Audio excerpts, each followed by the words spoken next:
I shouldn't have touched his phone. I knew that the second I picked it up.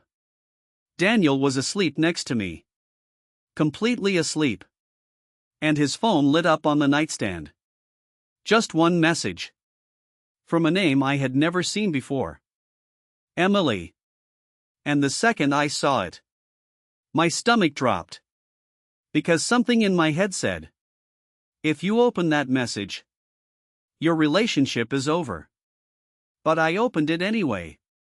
We had been together 3 years. Not new. But not old enough to feel comfortable either. 3 years is that weird stage where your lives start mixing together. Your routines. Your habits. You start noticing little things about each other. Like how someone breathes when they sleep. Or how they hold their phone when they text. And that's the thing. Daniel didn't used to care about his phone. He'd leave it anywhere. Kitchen counter. Bathroom sink. Coffee table. Unlocked. He never cared. Until a few months before that night. That's when things started changing. Small things at first. He started putting his phone face down. He started bringing it everywhere. Even to the bathroom. Then the notifications disappeared. No previews. Just vibrations. At first I told myself I was being paranoid. Because once you start looking for problems, you can find them everywhere. But the feeling didn't go away. It actually got worse. Like this quiet weight sitting in my chest. Every week it got a little heavier. Until that night. It was almost midnight. The room was dark except for the streetlight coming through the curtains. Daniel fell asleep fast. He always does. I was still awake. Scrolling through stupid videos. Half bored. Half thinking. Then his phone vibrated. Soft. But loud enough in a quiet room. The screen lit up for just a second. Then it went dark again. I told myself to ignore it. Not my phone. Not my business. Then it vibrated again. Longer this time. My eyes went straight to the nightstand. The screen lit up again. And that's when I saw the name. Emily. I remember staring at it for a second. Trying to think if I knew anyone named Emily. Co-worker maybe. Friend. Someone from work. But nothing came to mind. Then another message appeared. Are you still awake? My stomach dropped. That was the moment everything in my body started screaming. Don't touch the phone. Just go to sleep. But another voice said something else. If you don't look right now, you're going to think about this forever. And that was the problem. Because I knew myself. I knew I wouldn't forget. So I reached for it. Slowly. Carefully. Like the phone itself might explode. I picked it up. Daniel didn't move. Still asleep. Still breathing slow and steady. For a second I just held the phone in my hand. My heart beating so loud I was sure it would wake him up. Then I tapped the screen. And it opened. No passcode. Just the messages sitting there. Waiting. Emily. I opened the conversation. At first, it didn't look that bad. Just messages.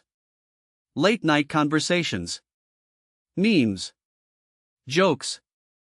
Stuff you could almost convince yourself was normal. Then I scrolled. And everything changed. The messages got softer. More personal. More intimate. Heart emojis. Compliments. Inside jokes I didn't understand. My chest started tightening. But I kept scrolling. Because once you start reading something like that, you can't stop. Then I saw the message that made my hands start shaking. It was from Daniel. 2 nights earlier. I wish you were here instead. I stared at the screen, hoping maybe I misunderstood. Maybe there was context. Maybe I was reading it wrong. But the messages after that made it clear. I wasn't. They were flirting. Constantly. Late at night. Almost every night. The kind of conversations people have when they think no one else will ever see them. My eyes started burning. I didn't even realize I was crying at first. I just sat there. On the edge of the bed. Holding his phone. Reading the proof that something in our relationship had already broken. Then Daniel moved. Just a little. I locked the phone instantly. Put it back on the nightstand. And laid back down. My entire body felt numb. The room was quiet again. But it didn't feel the same. It felt like the air had changed. I didn't sleep that night. Not even for a minute. I just stared into the dark. Replaying every message in my head. Every word. Every emoji.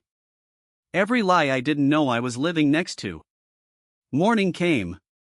Sunlight through the curtains. Daniel stretched. Yawned. Turned toward me.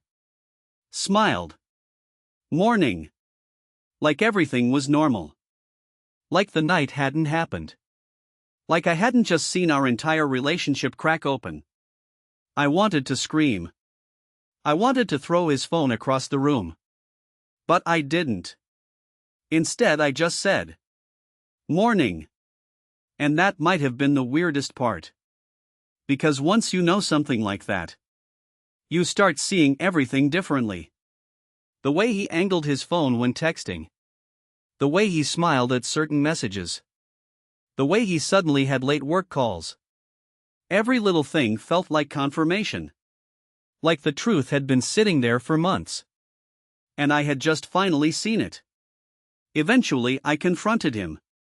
I told him I saw the messages. For a second, his face completely froze. Then came the denial. Then the explanations. Then the apologies. He said it didn't mean anything. He said it was just texting. He said it never became physical. But the weird thing about trust is that it doesn't disappear slowly. Sometimes it disappears instantly. Like flipping a switch. And once it's gone, everything feels different. We tried to fix things.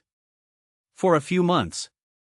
But something between us had already cracked. You can't really unsee something like that. Eventually we broke up. No screaming. No dramatic fight.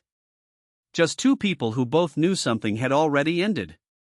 Sometimes people ask me